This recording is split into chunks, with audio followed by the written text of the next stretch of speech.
Okay, so, good morning, everyone, once again. And thank you very much to Sam and Romancing the Gothic for this sort of fabulous initiative. I think there are very few platforms where we sort of get to share knowledge without the fear of competition or judgment. And I think that's really valuable. So thank you, Sam and Romancing the Gothic for this opportunity.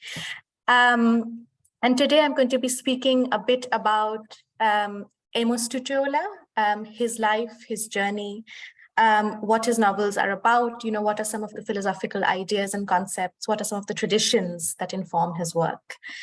So the brief overview of today's talk, I will introduce Amos Tutuola to you, first of all, and introduce you to his background as well. I'm going to then take you through the publication history of his first novel called The Palm Wine Drinkard, as well as its reception, both in the West as well as within Africa. And this is quite a well-known sort of history, but I'm aware that it might not be well-known outside of a particular circle. So I'm going to go through that history with you. And apologies if you already know about this and if it's a bit of a repetition. Then I'm going to try and discuss how Tutuola challenged or complicated certain ideas of what a post-colonial modernity would look like in Nigeria and broadly within the African continent at the time that he was writing, which was the 1950s and 1960s, which was a very sort of distinctive and unique time in terms of the independence movements, the nationalist movements that were going on. So how Tutuola fit, or rather didn't fit, into certain boxes of that time. And finally, I want to go a little bit into the idea of the crossroads, which informed the way that he was approaching narrative, the way he was approaching his own traditions, and how it might be valuable for us even today when we are thinking about concepts of agency. How do we act in the world? How do we act with others? How do we define ourselves as people? So these very core and central ideas, how Tutuola might influence us to think differently or more deeply about those ideas. So that's the general structure of the talk today. And I hope we'll have time for questions as well.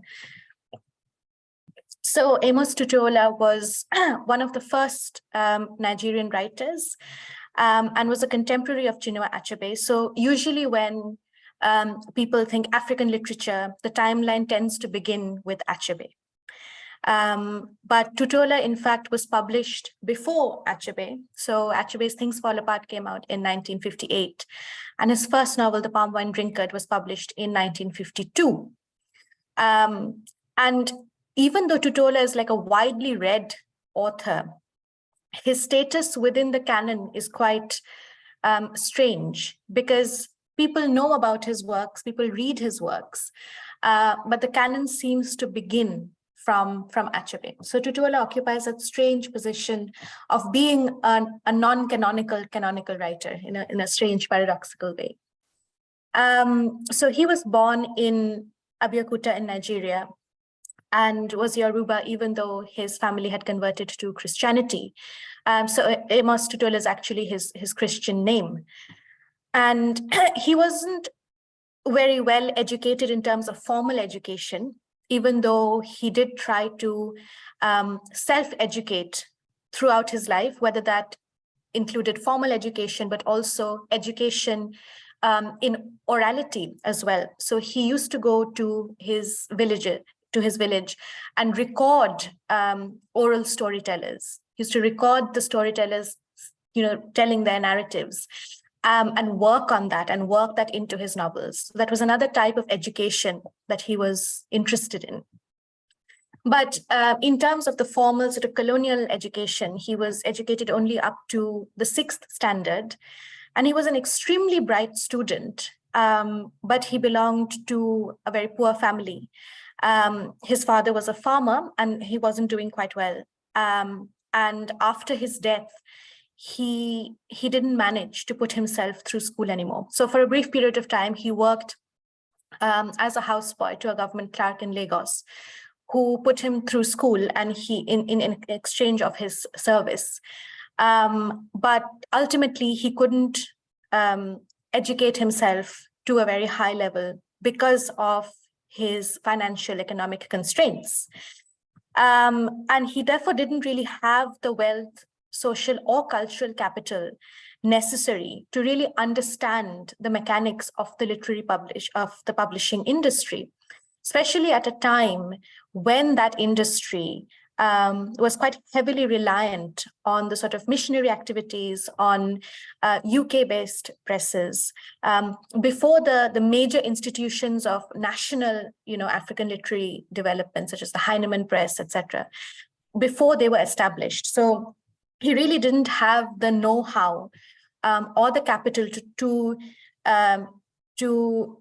enter those networks of literary production. But he did try, and because of a series of interesting initiations and activities, he managed to get published by Faber in 1952. So, but the way he supported himself was by working alternatively as a farmer, as a blacksmith, and ultimately as a messenger in Lagos in the Department of Labor. So that's like the general sort of background to his life. And I want to sort of then come to the publication of his first novel, so the history of that publication. So Tutuola's first few novels, as I mentioned, were published before the major institutions of Anglophone literary development in Nigeria were fully established.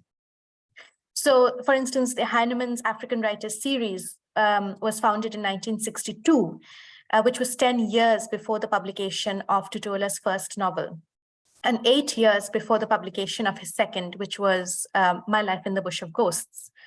And this series, and Achebe, who was the editorial advisor, was like the umpire's signal for which African writers had been waiting on the starting line.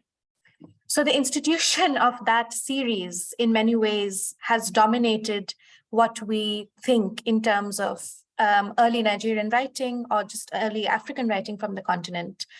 And it sort of took that tradition to a kind of Anglophone direction, at least this particular series.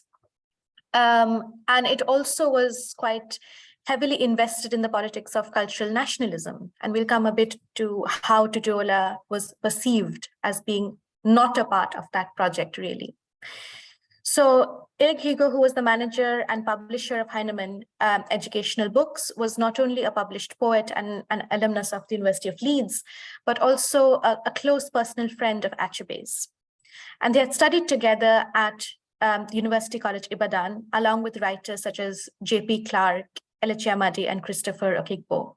So the pictures that you see on the right, so that's Achebe here, it's J.P. Clark, and that's Christopher Okigbo. So these were some of the big names, the stalwarts of the Nigerian literary tradition.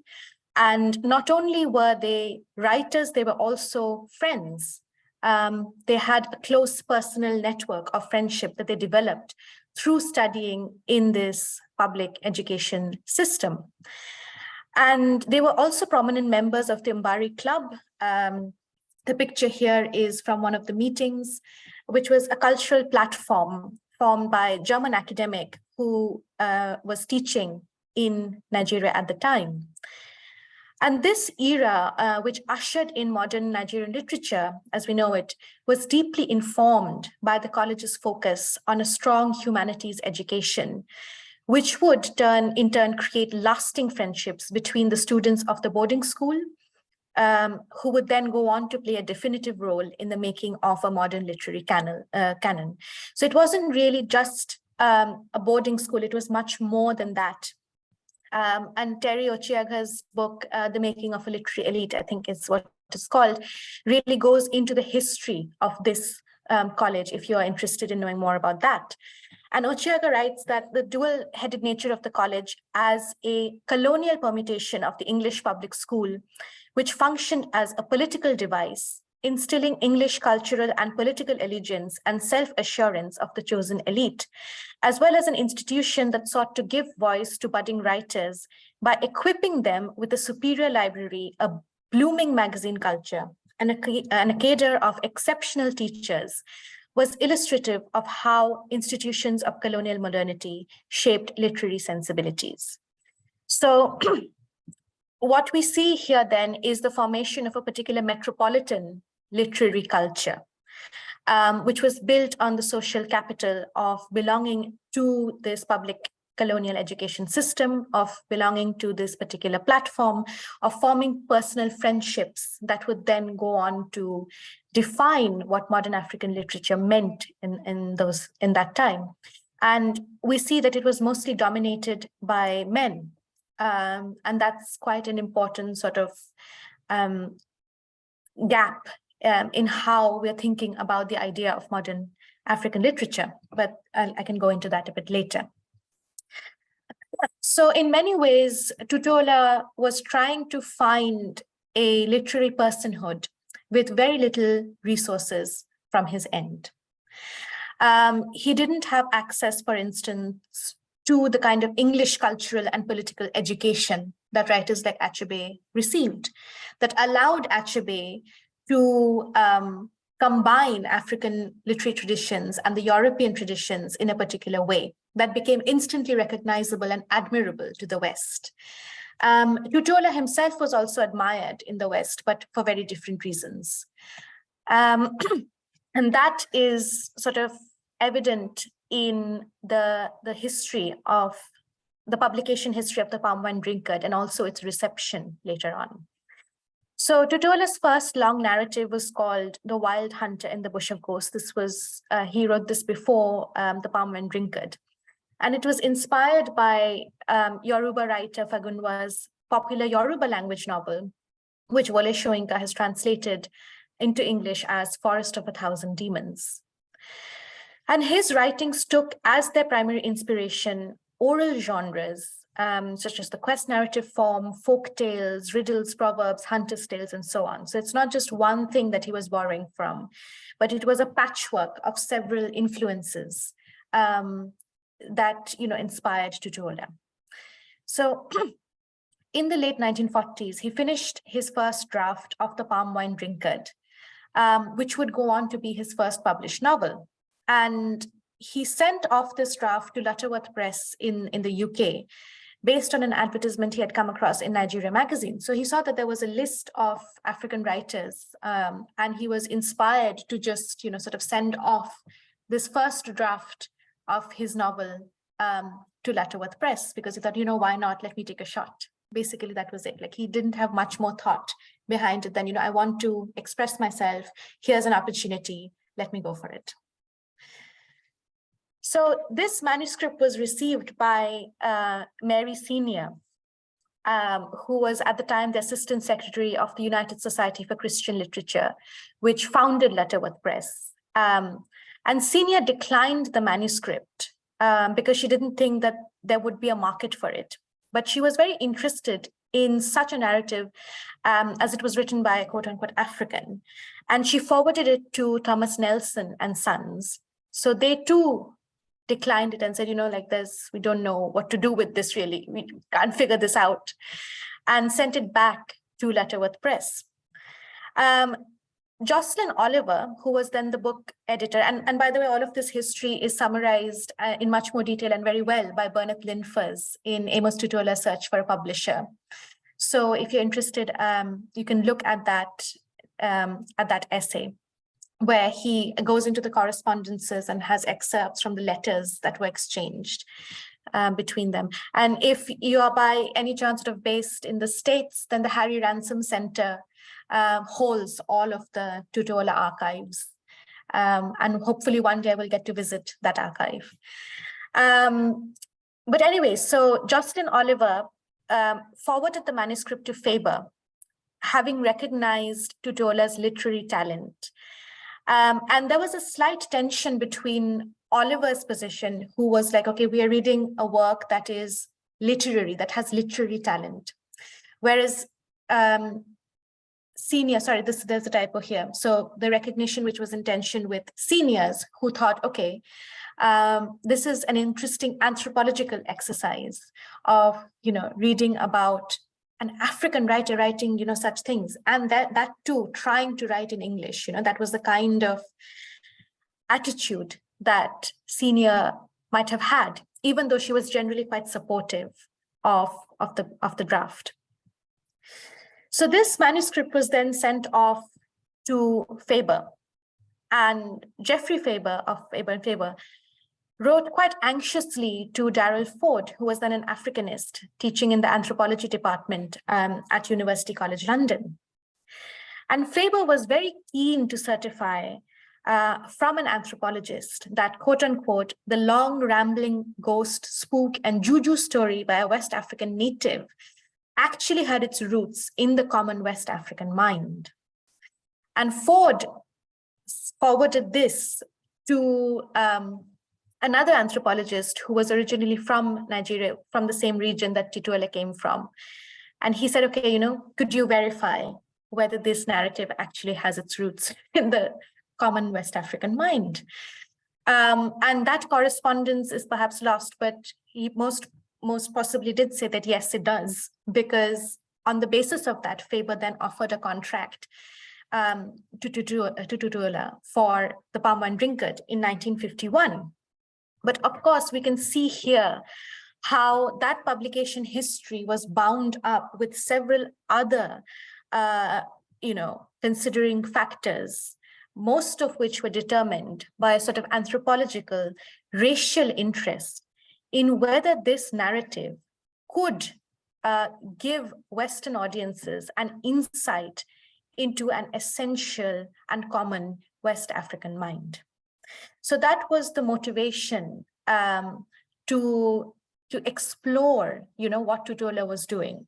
So what struck me was that apart from possibly Oliver, who was interested in the literary valences of this work, what that might say about the traditions of another culture, the rest were, in a way, already assuming that there was such an essential culture, and that the only job of the writer was to give them an insight into this particular common culture. And this is sort of explicitly reveals itself in the reception of the Palm Wine Drinkard,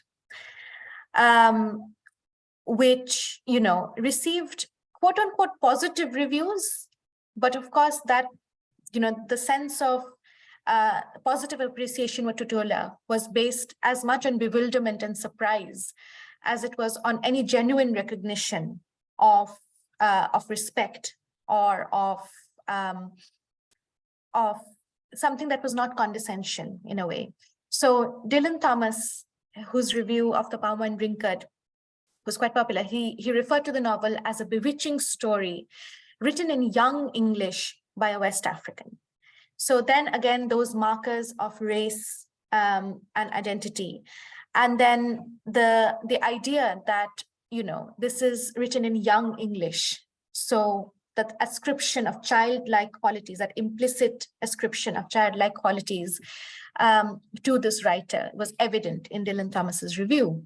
So similarly, Selden Rodman called it the work of a true primitive written in an unwilled style in a trance-like narrative. So these descriptors of primitivism, of youth, of newness were ascribed to Tutuola, ostensibly in a positive way, to say, oh, wow, this is something that is completely different to what we are used to. This is the mark of something that is other to the kind of literature that we are used to, the kind of literature that should be written in English. And that was sort of very much evident in the way that they were writing or thinking about Tutuola's novel.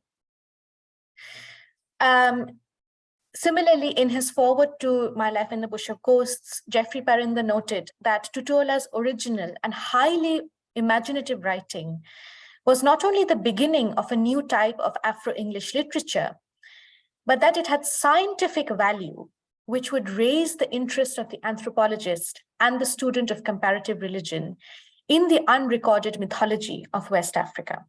So here again, we see that deviation from an interest in the literary. And we see that the literary here is equated almost immediately with the anthropological.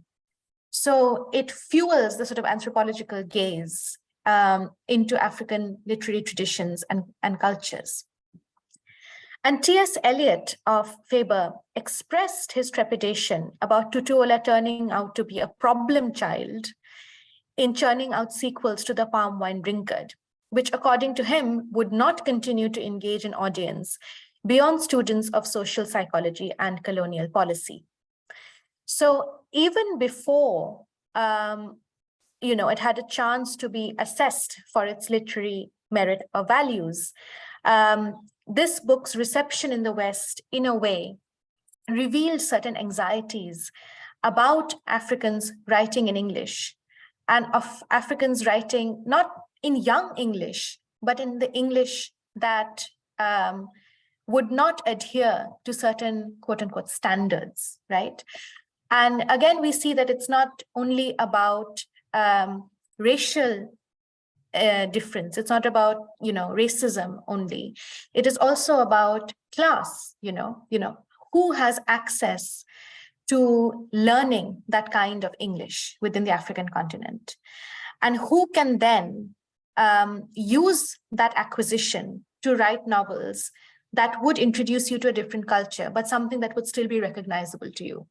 So Tutuola was not ticking the boxes of being recognizable. So immediately then he was cast as being primitive, as being other to the sort of developed modern West.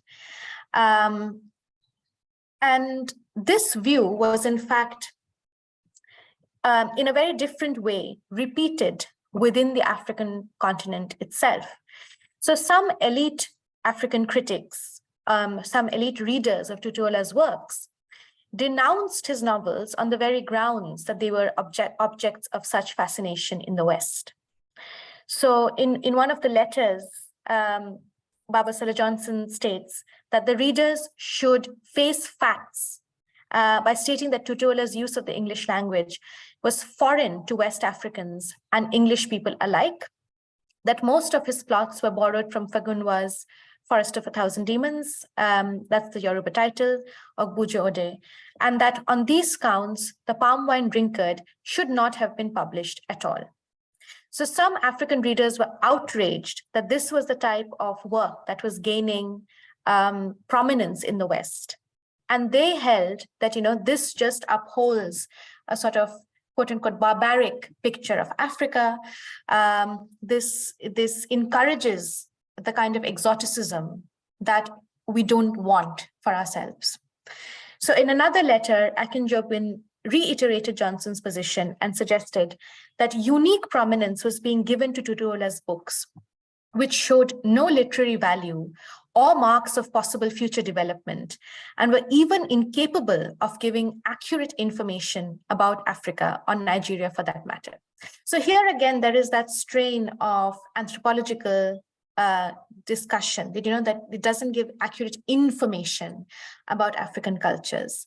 And the problem seemed to be that it was written in English. So they said, Tutuola's just trying to reiterate the fact that Africans can't speak proper English. But that was, again, a selective position. It wasn't the position held by everyone. It was a few sort of elite readers who were thinking along these lines. So these opinions show how some African critics perceive Tutuola as a literary imposter, masquerading as a cultural ambassador. They were critiquing the exploitative mechanisms of the Western publishing industry, which assumed Tutuola's ignorance about perceptions of Africa in the West and took advantage of Tutuola's ignorance of the publishing process. Now, this is like a bad faith analysis of what sort of Faber wanted to do with Tutuola. So according to Bernard Linfers, Faber were very honorable in their dealings with Tutuola. They were quite above board in terms of the actual dealings. But there was that sense that Tutuola wasn't clued in to the politics of what it meant to be one of the first published writers in English, writing from within the African continent. And to these critics, Tutuola was in no way innovative because they were, borrowing from Fegunwa, who was his predecessor, and his stories based on Yoruba folk tales were not anything new to African readers. And his effort to then convert folk stories to the novel form, in the opinion of these critics, had already a precedent in Fegunwa, who did a far more sophisticated job in the use of the native Yoruba language. So these readers were saying that, Tutuola should basically not write in English. One of the things that they were saying is that because he is such an imperfect writer of English, he should not.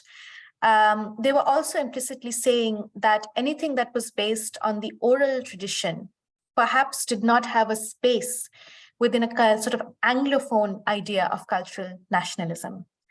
And that they didn't really have a space in upholding any positive idea of Africa itself. So in one sense, these readers held a similar position to those in the West in terms of looking at Tutuola as a sort of anthropological case study and of in a way degrading the orality of his writing. So orality as not being on the same level as the literary. And Femi Osofasan attends to this relationship between orality and literacy, where he says, in the Tutuolans, the penchant for impersonation is carried to adventurous and some would say absurd limits. The Tutuolans seek to impersonate not only people or objects, but even also phenomena and space, believing perhaps erroneously that every physical effect can be exactly duplicated by means of language. They set out to capture the minutiae of human experience and of physical environment, not through conventional prose, which merely describes, but through an amalgam of sounds, a violent distortion and rearrangement of phoneme, lexicon, and syntax, whose meaning will then communicate itself not to the analytic intellect, but to the affective senses. So Osofasan is trying to say that what Tutuola was trying to do in his use of language was that he was trying to bend it. He was trying to shape it to that kind of physical environment almost. He was trying to relate the language to the physicality of a particular experience, a physicality that perhaps oral storytellers would develop in their kind of narrative. And this was precisely what people did not seem to appreciate, that he was trying to do something different with the English language, that he was trying not to merely describe, but to actually invest the literary language with the resources of orality in a way. And it's hard to say why some critics were so upset with Tutuola, apart from the fact that, he was using orality, except to say that they were quite annoyed that he wasn't doing it correctly.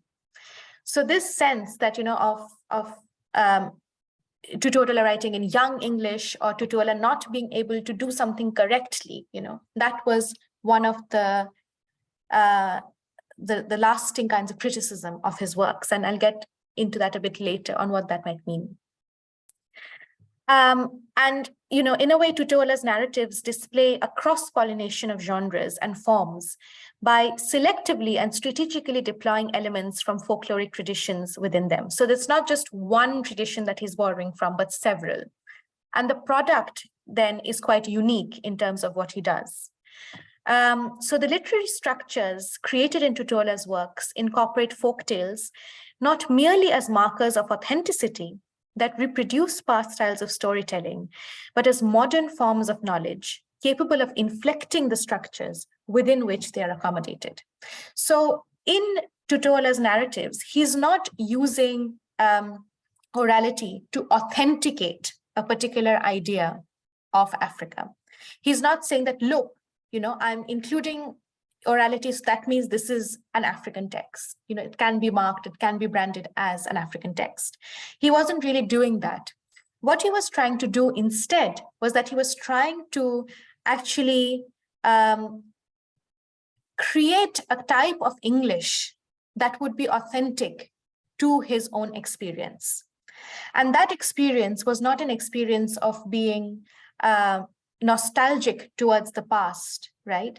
But an experience that was quite modern in terms of how it was responding to the pressures of the time, including the introduction of the novel, which was obviously an inheritance of colonialism. He was responding to those things as well. So it wasn't that he was trying to project an essential idea of Africa in any way. And I think this bit from Judith Tabron is quite important in terms of how then we understand Tutuola's post-colonial politics. So Tabron writes that Tutuola's solution to the problem of writing a post-colonial work is to embrace it wholeheartedly. Nowhere in his work does he set apart one word or character or thing as a Nigerian or Yoruba thing or as an English thing. This makes critics uneasy because Tutuola is never in danger of erasing his sources utterly. His work is a palimpsest of sources that can be traced if necessary. But the charm of Tutuola is that he is not interested in the tracing. English is not Yoruba and Yoruba is not English, but he will cheerfully use what he likes from each of them in the construction of his prose. Monsters and petrol drums alike are pressed into service, and yet I would say they do not lose their sense of selfness. Rather than dividing up his tale between the Yoruba and the English, maintaining the binary opposition, Tutuola piles bricks of both upon one another until it is impossible to have one and not the other. There are no stories here of Yoruba demons next to stories of Christian angels. The ghosts live in technicolor discourse, and the palm wine tapster, though dead, speaks English because Tutuola refuses to limit his toolbox. So one of the senses in which, that anxiety is provoked when readers approach Tutuola is precisely because they can't really place him. So do they say, okay, he was a Yoruba language writer writing within that sort of oral tradition? No. Can they say that he was, an Anglophone African writer? Yes, they can, but, it's not perfect. What's he writing? We can't make sense of that. And that was because, in a way, he made English and Yoruba interdependent on one another. So that sense of interdependency, I would argue, is what provokes a sense of anxiety. Because within that notion of being interdependent, and Atuquason calls this interdiscursive, right? How he uses the conceptual resources of orality within literature. So that kind of interdiscursive pollination, I would say, also signals a kind of interdependency between traditions, between languages. And that was not very well received or understood by those who read him. And it also provided to be quite a tricky issue for, post-colonial cultural nationalism, because, there was no tangible sense of cultural pride or resistance to the colonizer, no explicit sense of that in Tutuola's works. So Tim Woods writes that Tutuola resists presenting his mythical and folk pasts with any nostalgia. These are not pasts depicted for the purposes of envisaging a structural developmental progression into the future, nor are they pasts dependent upon some rose-tinted version of society before the ills attributed to the impact of an interrupted colonial modernism. These are not pasts established primarily in contradistinction to the colonial pasts or the neo-colonial presents, nor are they depictions of a past that is free from any social problems, economic hardships, or forms of exploitations. In other words, a past that is harmonious, equal, and democratic. if there is a remembrance occurring in these narratives, it is a memory of a style of telling, a form of narrating, which is itself indicative of a particular social structure that is coming under pressure from colonial forms of narrative, such as the novel or realism. So what Tim Woods is trying to say is that Tutuola is establishing important parameters for the communal in some ways here. So in some ways, the communal is often related to the past. It is often in relation to a kind of tradition that is in tension with modernity. But what Woods is saying here, and what I'm getting from Woods here, is that Tutuola is then actually dismantling that idea that the communal is always located in the past. Instead, what he's trying to do is that he's trying to create a literary form or narrative that is coming under pressure, as he says, from colonial forms of narrative, like the novel or realism. So he's inheriting those forms with all their tensions, with all the complications of that. But he is refusing to then cast in opposition to that intrusion. He's refusing to cast tradition as something of the past that is in opposition to this new narrative. And I think this sort of anti-nostalgic idea of a folklore of community is very important because it allows Tutuola to reinvent tradition in his own way, and it allows Tutuola to address the problem of postcolonialism in new ways. Now, what these new ways were is something that critics at that time were reluctant to admit. And this, in part, had to do with certain ideas of cultural nationalism, which was very much based on a kind of resistance, right? That we need to wrest back our power. We need to define a sense of cultural identity, an identity that is modern, right? An identity that has become modern because of the colonial experience. And Kajutan Iheka writes that the distancing of Africans from their environment was carried into the presence of African literary studies and postcolonialism, with an emphasis on the portrayal of rational, modern subjectivities that are often inconsistent with those indigenous practices that connect humans to their environment. So the way that Tutuola's narratives are completely embedded within their respective environments, that was something that also provoked a sense of unease for some critics of African literature. Because at that time, they were trying to fashion themselves as modern subjects, and therefore, as distance from the kind of superstition or quote unquote traditional beliefs, right, that they had to then overcome in order to make themselves legible as modern subjects.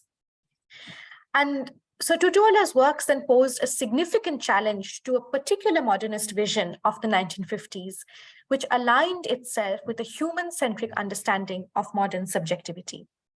And Iheka illustrates how, for a modern generation of Africans who were focusing their energies on claims for self-determination and agency, Tutuola's works were misread as atavistic, as fantastic primitive narratives which fed into the very exoticism that dehumanized Africans in the first place. So there was a general refusal to accept that Tutuola was trying to do something genuinely new and politically relevant for the time.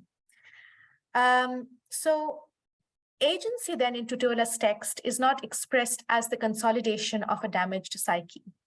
Many early critics found it difficult to align Tutuola's works with the writing back project of anti-colonial cultural nationalism, largely because the project of African post-colonial modernity was premised on the restoration of African dignity and humanity. And Tutuola's subject in the wilderness at first glance was antithetical to the image of the post-colonial subject in search of a national and secure national home.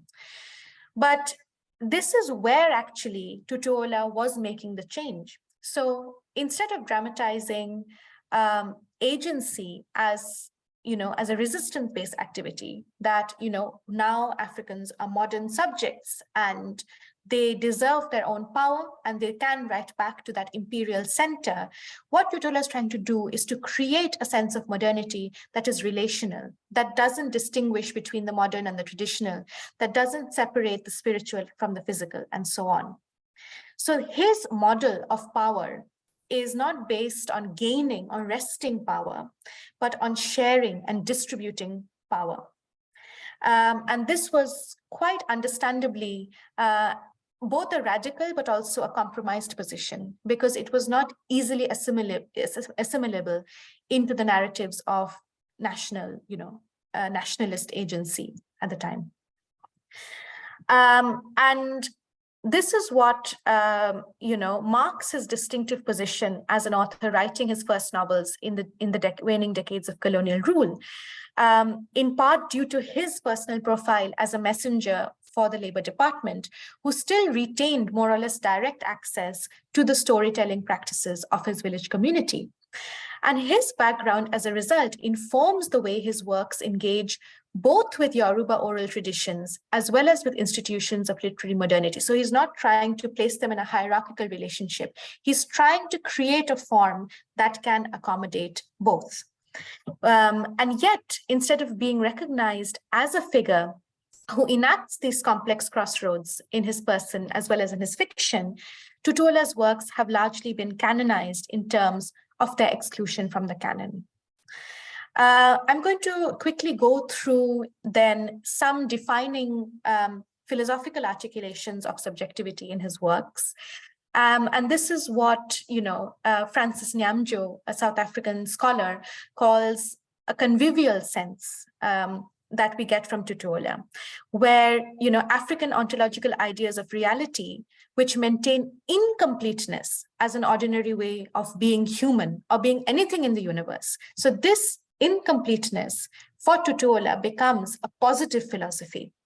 So incompleteness is, not a sense of loss or a condition of psychic damage, but incompleteness is an essential state for the activation of relationships where categories acquire meaning only through action and interaction. So in Nyamjo's definition, frontier Africans are those who initiate and participate in crossroads conversations premised on the convivial politics of cohabitation, coexistence, accommodation, interaction, and interdependence, among others.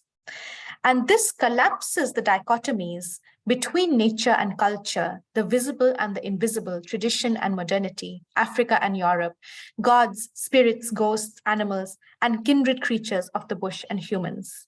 So in a way, the sense of conviviality stresses that we need to value incompleteness. We need to stop seeking perfection. We need to stop seeking imitation in a way.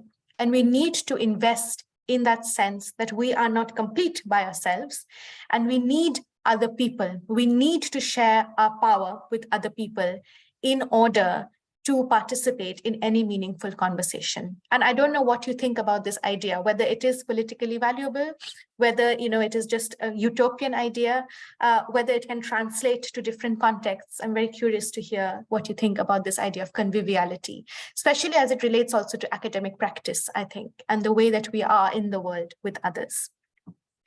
And this idea of crossroads, of being at the crossroads, has deep valences within Yoruba thought and philosophy, and as a model of African agency and literary modernity. So I would argue that Tutuola's works are modern because they invent forms that are capable of connecting the spiritual and physical, the oral and the literary, no matter how imperfect or approximate. And most commonly, the crossroads in Yoruba culture is associated with Eshu, the god of the crossroads, and one of the most important deities of the pantheon, and among the first to be invoked in Ifa practices. Through Eshu, crossroads are institutionalized in various oral genres, such as the Ifa corpus and the Oriki or praise poems. At the same time, offerings to Eshu are placed at actual crossroads, signifying the latter's material, palpable dimension in Yoruba life. And in this way, Eshu coheres the crossroads as the meeting place of all realms, physical and metaphysical, secular and sacred. So the idea of the crossroads then has quite an important philosophical, social, cultural dimension in Yoruba life. And based on that, I was interested in exploring the idea of the crossroads self, right? A self which refuses the Cartesian theory of mind-body dualism, which looks at the self as an entity that is in the process of formation, of perpetual movement, a state of perpetual interdependence. And, you know, when I call the sort of protagonist that we find in Tutuola's novels, the crossroads character, I mean that there is no discernible form of the self, as his novels present his characters in perpetual states of becoming. The crossroads character is the site of multiple initiations and transformations. He is made, unmade, formed, and transformed through his journeys. And this shape-shifting and transformative aesthetics of Tutuola's novels reworks the notion of agency, traditionally perceived as a consolidated act of resistance against external forces. So often we see that these protagonists are powerless, you know, they are trapped often in various situations. They experience losses of power, they experience gains of power. You know, that power is kind of exchanged in that fantastical mode. And two things that we gain from this first is that we are then invested in movement, the fact of movement instead of character development. So if we expect that there is going to be, you know, that narrative arc where that character gradually develops, we are going to be very, very disappointed. But if we forget about that and we just try to track the movement of the protagonist, get into that rhythm, that's an entirely different type of experience that we get from the novels. It also means that we unsettle rationality, you know, that seat of reason versus the body as the sole organizer of intellectual life. And we begin to locate intellect, we begin to locate thought in certain embodied forms of knowing, in certain embodied forms of movement as well. And I'm going to end quite soon after this with just a little mention of the place where all these transformations happen, which is the bush, which is a kind of liminal space, which is set apart from the real world, quote unquote, or the world of society, of societal norms, but it's also not quite the world of the ancestors or the afterlife, right? It's a world that is in its own sort of space, in its own kind of in-between space. And in a series of lectures which he delivered at the University of Palermo, Tutuola explicates the Yoruba belief that ghosts are essentially wanderers. We believe that no one who dies goes about.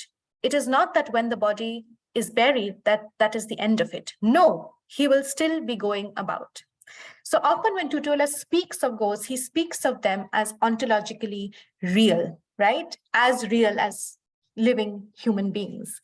So there is that marked distinction between ghosts as embodying a kind of spectrality, haunting, absence, lack, and then Tutuola's idea of ghosts, which are present, which are in surplus, right, which are living in a way. And Caroline Rooney writes that Tutuola's ghosts do not represent a lack, the spectral absence of the subject. Instead, ghosts or spirits signify ontological presence, existing alongside and in relation to the human subject.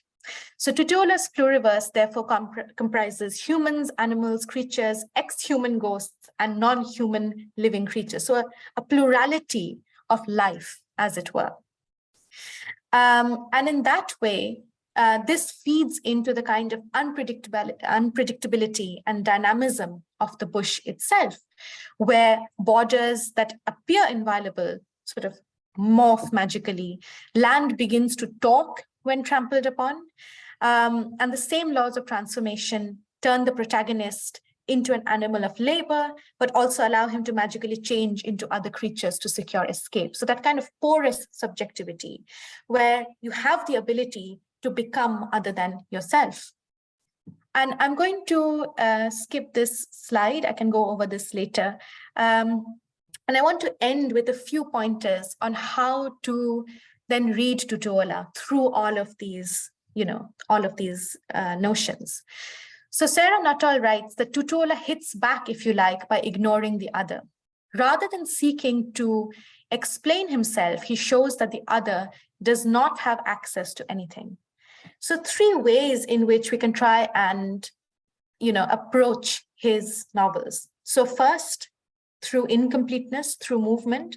So we need to sort of move with Tutuola and not try to interpret him, not try to rationalize certain things that we come across that we don't understand, but to track the movement, to track the transformations. Secondly, through defamiliarization. So we sort of get confused, we sort of lose a sense of orientation or stability. But that estrangement doesn't really create a sense of alienation, but rather a sense of play, a sense of delight, a sense of common vulnerability, that we don't actually have access to knowledge, to all kinds of knowledge. We don't have complete knowledge, and nobody does. And finally, through the contexts that tried to interpret his language, that tried to pin him down into one box or the other, but ultimately ended up revealing their own anxieties. So I'm going to stop here and open myself up for questions. But if you want to, sort of get in touch with me at a later date as well, that's my email. So, feel free to reach out. Okay, I'm going to stop sharing and come back. Okay, can you see me?